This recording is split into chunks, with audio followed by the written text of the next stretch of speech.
ओम शांति। आज प्यारे मीठे भगवान की मीठी मुरली मंथन की डेट है 4 सितंबर 2021। तो मीठे मीठे बाबा अपने बच्चे से कह रहे हैं, अभी इस दुनिया का होपलेस केस है, सभी परिवर्तन की ओर बढ़ रहे हैं, इसलिए इससे बुद्धि योग हटा दो, मुझे याद करो। भगवान ऐसा इसलिए कह रहे हैं कि इस दुनिया को नए बनाना, पुराने को नया बनाना मेरा काम है। नरक को स्वर्ग बनाने में मेरी मदद करो। तो इस दुनिया के प्रभाव से मुक्त हो जाओ। ये बिल्कुल होपलेस केस है, जिसमें कोई होप नहीं। अपने जीवन को अच्छा बनाओ, और यह भरोसा रखो कि जिसकी गति और मति सत्य की हो, उसका रथ आज भी भगवान चलाते हैं। है ना बड़ी बात। तो फिर डर काहे का? जब रथ के सारथी भगवान है तो बस उन्हीं को याद करें। प्रश्न, सर्विस की उछल न आने का कारण क्या है? उत्तर, अगर लक्षण ठीक नहीं है, पिता को याद नहीं करते, तो सर्विस की उछल आ नहीं सकती। कोई ना कोई उल्टे कर्म होते रहते हैं, इसीलिए सर्विस नहीं होती। आई बात समझ में? लक्षण ठीक नहीं, क्योंकि लक्ष्य तो रख लिया लेकिन लक्षण नहीं है। पिता को याद नहीं करते तो कैसे सर्विस? सेवा का मन ही नहीं करेगा, उल्टे कर्म और होंगे। पिता का जो पहला डायरेक्शन है, आप मुए मर गई दुनिया, इसे अमल में नहीं लाते। बुद्धि देह और देह के संबंधों में, मतलब विकारी स्वभाव संस्कार में फंसी हुई है, तो सर्विस कैसे करेंगे? मुरली का गीत है, ओम नमः शिवाय, ओम नमः शिवाय, ओम नमः शिवाय, ओम नमः शिवाय। पितु मातु सहायक स्वामी सखा, तुम ही सबके रखवारे हो। जिसका न कोई हो साथी यहाँ, तुम एक जगत के सहारे हो। पितु मात सहायक स्वामी सखा, तुम ही सबके रखवारे हो। ओम शांति। अब ये भक्ति मार्ग का गीत सुना, शिवाय नमः कहते हो, शिव का नाम घड़ी घड़ी लेते हो, रोज शिव के मंदिर में जाते हो, और जो त्योहार आदि है वो वर्ष वर्ष मनाते हो। पुरुषोत्तम मास भी होता है। तो सब कुछ तुम रोज रोज करते हो, लेकिन उसका अर्थ नहीं समझते। ये भगवान कह रहे हैं, उसका अर्थ समझो ना, सार समझो कि आखिर क्यों तुम भक्ति में ये करते आए। इसलिए तो भगवान कह रहे हैं कि मैं आया हूँ सबको यह राज बताने। तो तुम बच्चे सबका कल्याण करो। ये पुरुषोत्तम बनने का संगम युग है। जैसे शारीरिक पढ़ाई पढ़ते हो ना, शरीर पढ़ता है, लौकिक पढ़ाई, कोई ना कोई उच्च पद पाते हैं। तो इन लक्ष्मी नारायण ने यह पद कैसे पाया, विश्व के मालिक कैसे बने, यह किसको भी पता नहीं है। तो किस बताने का काम किसका है? तुम बच्चों का। तुमको मालूम है दुनिया के मनुष्य तो कुछ भी नहीं जाते हैं, भल माता पिता कहते महिमा करते रहते, परंतु माता पिता बनकर बाबा कब आकर वर्षा देते हैं, क्या करते हैं, कैसे करते हैं, यह नहीं मालूम। तो सबको बताना है, इसलिए सेंटर में कोर्स कराया जाता है। ये सारे राज, आपके मन के अनसुलझे सभी प्रश्नों के उत्तर यहाँ मिलेंगे। तो बस खुशी का तो पारिवार ही नहीं है कि स्वयं भगवान हमें बैठ पढ़ा रहे हैं। कितनी बड़ी बात है। फिर कहते हैं बाबा कि कई बच्चे लिखते हैं कि माया घड़ी घड़ी भुला देती है। कहते हैं हमें निश्चय है बाबा, लेकिन फिर भी चलते चलते ठंडे पड़ जाते हैं। कारण कि पूरा निश्चय बुद्धि नहीं है, इसलिए पूरा नशा नहीं चढ़ा है, रोज नियम से नहीं चल रहे, मुरली से कनेक्ट नहीं है। तो बाबा को तो सब मालूम पड़ता है, सबकी चलन देखकर समझ जाते हैं ना। फिर बाबा कहते हैं कि बेहद के पिता को याद करना है और फिर दूसरों को रास्ता बताना है। ऐसा कोई मनुष्य नहीं है जो कहे कि मैं तुम्हारा बेहद का पिता हूँ, मतलब सभी आत्माओं का पिता। कोई कहते हैं क्या? कोई साधु सन्यासी भी कहेंगे कि अच्छा बच्चे बच्चे कहते हैं क्या? वो नहीं। बच्चा कहने का हक तो सिर्फ परमात्मा को है, क्योंकि सभी आत्मा उसका बच्चा। तो तुम्हें बताना है ना सबको, यह राज बताना है कि एक है हद के पिता, दूसरे हैं बेहद के पिता।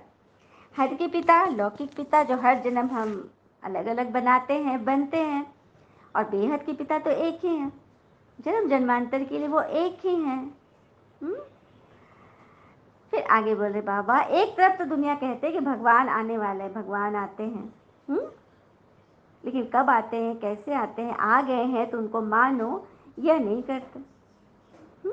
इसीलिए बाबा कहते हैं कि सबको सच्ची सच्ची समझाने दो, अपनी लक्षण सुधारते जाओ, नहीं तो सर्विस की उछल नहीं आएगी। जैसे कोई बीमारी का होपलेस केस हो जाता है तो फिर उसे ममत मिटाना होता है ना। बीमारी में जैसे डॉक्टर ने कह दिया कि अब इनका जीवन बस कुछ समय का है, तो उस वक्त हम क्या करेंगे? चलो बड़े बूढ़े की बात है तो वो तो समझ में आता है, चलो इन्होंने पूरी आयु जी ली, लेकिन अगर यदि कोई बच्चे के केस में ऐसा हो जाए, एक छोटा सा प्रसंग है, बहुत टचिंग है, हार्ट टचिंग, चलिए सुनते हैं। एक बार की बात, एक छोटी सी बच्ची ने अपने पिता से पूछा, पापा मेरे अगले जन्मदिन पर आप मुझे क्या गिफ्ट दोगे? बच्चों को उत्सुकता होती है ना गिफ्ट की। तो पिताजी ने बोला कि अरे बर्थडे अभी थोड़ी है, अभी तो काफ़ी समय बाकी है, जब वक्त आएगा तो मैं तुम्हें अच्छा गिफ्ट दूंगा। तो बेटी निश्चिंत हो गई। कुछ दिनों के बाद पता चला कि बेटी के हार्ट में छेद है, और डॉक्टर ने जवाब दे दिया।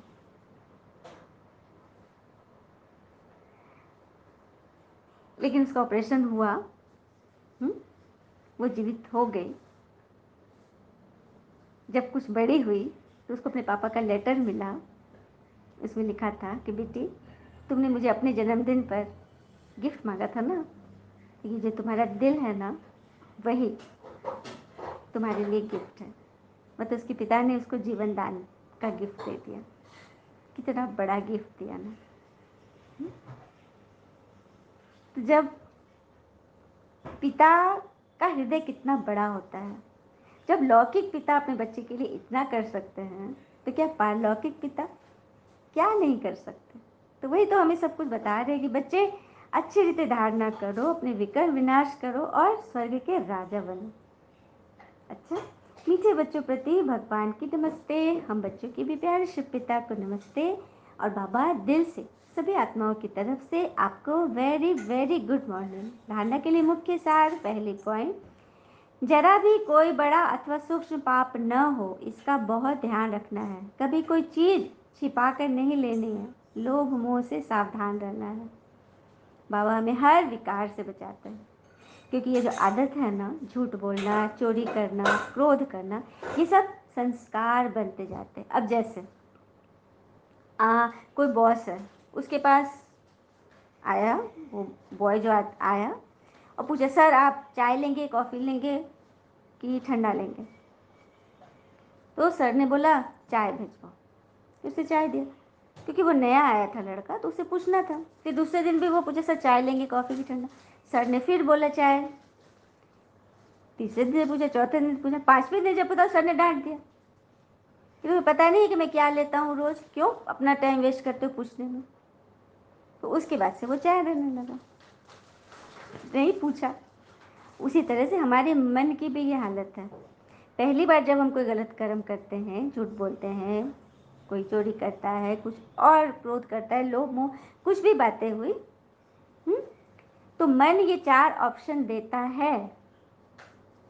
चोरी करना बुरी बात है, किसी को पता चल जाएगा तो हमें 10 झूठ बोलने पड़ेंगे, मतलब कि 4 ऑप्शन दे, 4 5 6 ऑप्शन भी देता है। लेकिन जिस चीज़ पर मेरी मन बुद्धि दोनों एकाग्र हो गई, वो पक्की हो गई, तो हमने पहले दिन झूठ बोल दिया, ठीक है। फिर दूसरे बार भी जब ऐसा बात आए, ऐसा मैंने स्थिति आई, तो फिर मन ने ऑप्शन दिया, हमने फिर वही काम किया, जिसका मन बुद्धि मेरे एकाग्र हो गई। धीरे धीरे 4 दिन 5 दिन, 5वां बार, 6ठा बार, फिर मन ने ऑप्शन देना ही छोड़ दिया, क्योंकि वो हमारा संस्कार बन गया। आई बात समझ में? तो इससे हमें सावधान रहना, गलत संस्कार धारण न हो, इसके लिए हमें उसे जड़ से ही खत्म करना है। दूसरी पॉइंट, अशुद्ध अहंकार जो सत्यानाश करने वाला है उसे त्याग करना है। अशुद्ध अहंकार है कि मेरे में ही सारे गुण हैं, मैं ही सबसे श्रेष्ठ हूँ, मैं ना हो तो क्या हो। एक पिता के सिवाय दूसरा कोई भी याद न पड़े, यही पुरुषार्थ करना है, क्योंकि भगवान ही सत्य है और सत्य का संग करेंगे तो सदा हम प्रसन्न रहेंगे, झूठ से कोई भी नाता न रहे। वरदान वरदान दिया पापा ने, सूक्ष्म संकल्पों के बंधन से भी मुक्त बन ऊंची स्टेज का अनुभव करने वाले निर्बंधन भव। सूक्ष्म संकल्पों के बंधन से भी मुक्त बन ऊंची स्टेज का अनुभव करने वाले निर्बंधन बनो। कैसे? जो बच्चे जितना निर्बंधन है उतना ऊंची स्टेज पर स्थित रह सकते हैं। इसीलिए चेक करो कि मनसा वाचा व कर्मणा में कोई सूक्ष्म में कोई धागा जुटा हुआ तो नहीं है। बंधन, बाबा हमें कौन सी जीवन दे रहे? जीवन मुक्ति, न कि जीवन बंध। जीवन बंध अर्थात किसी न किसी बात में, किसी न किसी संग में, किसी न किसी व्यवहार से, किसी न किसी संस्कार से, स्वभाव से हम बंधे हुए हैं। तो बाबा कह रहे हैं मन वचन व कर्म से कोई भी सूक्ष्म धागा बंधा हुआ तो नहीं है। एक पिता के सिवाय और कोई याद तो नहीं आता है। इसको समझेंगे। याद नहीं आना अर्थात कोई व्यर्थ की बातें याद नहीं करनी है, कोई ऐसी बात याद नहीं करनी है जो हमें बांध दे रहा है, जो हमें फंसा दे रहा है, उसी बात की याद दिला रही है। अपनी देह भी याद आई तो देह के साथ देह के संबंध, पदार्थ, दुनिया सब एक के पीछे आ जाएंगे। ठीक है। मैं निर्बंधन हूँ, इस वरदान को स्मृति में रख सारी दुनिया को माया की जाल से मुक्त करने की सेवा करो। मैं निर्बंधन आत्मा, आज का स्वमान है मैं निर्बंधन हूँ, मेरे साथ कोई बंधन नहीं, मैं सबको देने वाला हूँ, लेने वाला नहीं। कहते हैं ना कि दूसरों का भला करने वाले मनुष्य को हमेशा कष्टों का सामना करना पड़ता है, क्योंकि फल देने वाले पेड़ को ही तो पत्थरों की मार सहनी पड़ती है। कितनी बड़ी बात है। यदि इसको इसकी गूढ़ता में जाए, इसके रहस्य को समझे तो कभी दुख नहीं होगा, क्योंकि हम फल देने वाले हैं, हमें ईश्वर दे रहा है। दुनिया को क्या पता। और जो महंगी चीज़ होती है उसको खरीदने की ताकत सब में नहीं होती है ना, है ना, उसको समझने की ताकत। तो बस माया की जाल से मुक्त रहे और मुक्त करे। स्लोगन, देही अभिमानी स्थिति द्वारा तन और मन की हलचल को समाप्त करने वाले ही अचल रहते हैं। देही अभिमानी स्थिति द्वारा तन और मन की हलचल को समाप्त करने वाले अचल बनो। जब देह अभिमान में आएंगे तो तन और मन धन सबके हलचल में रहेंगे, इससे ऊपर उठ जाएंगे, देही अभिमानी बनेंगे तो सदा अचल रहेंगे। अच्छा, ओम शांति। शुक्र मीठे बाबा, वो बाबा के प्यारे प्यारे बच्चे। थैंक यू बाबा। All is well always. ओम शांति।